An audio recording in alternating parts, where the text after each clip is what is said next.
পশ্চিমবঙ্গের মুখ্যমন্ত্রী হচ্ছেন শুভেন্দু অধিকারী।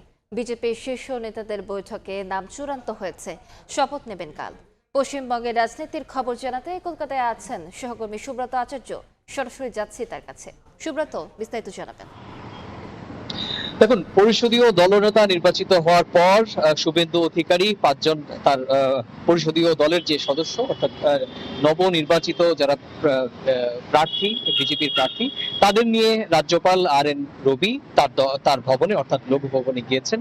এই মুহূর্তে তার সঙ্গে বৈঠক হচ্ছে এবং আনুষ্ঠানিক যে বিষয় সেটি হচ্ছে রাজ্যপালের কাছে পরিষদীয় দলনেতা তিনি আনুষ্ঠানিকভাবে তার সংখ্যাগরিষ্ঠতা জানাবেন এবং তিনি যে পরিষদীয় দলনেতা নির্বাচিত হয়েছেন সেই পত্র রাজ্যপালের কাছে দেবেন এবং রাজ্যপালকে অনুরোধ করবেন যে তিনি যাতে এই সংখ্যাগরিষ্ঠ যে দল বিজেপি 207 যে 7জন যে সদস্য নির্বাচিত হয়েছেন তাদেরকে সরকার গঠনের জন্য যাতে তিনি আমন্ত্রণ জানান, সেই মতোই কিন্তু রাজ্যপাল RN রবি পরিষদীয় দল নেতার কাছে একটি আমন্ত্রণ পত্র তুলে দেবেন এবং তারপর তিনি ফিরে আসবেন। এবং আপনি জানেন যে রাত পোহালে সকাল 11টায় ঐতিহাসিক ব্রিগেড ময়দানে যে ঐতিহাসিক শপথ অনুষ্ঠান তারও তোড়জোড় শুরু হয়েছে।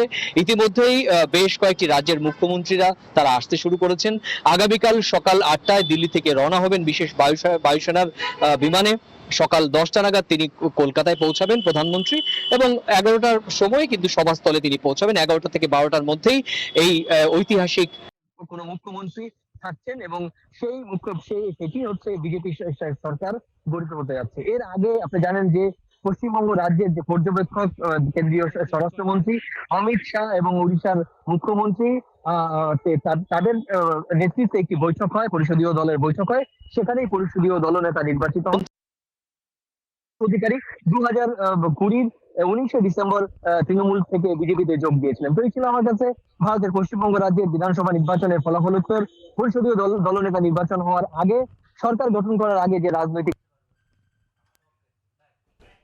সরাসরি যুক্ত ছিলাম কলকাতায়।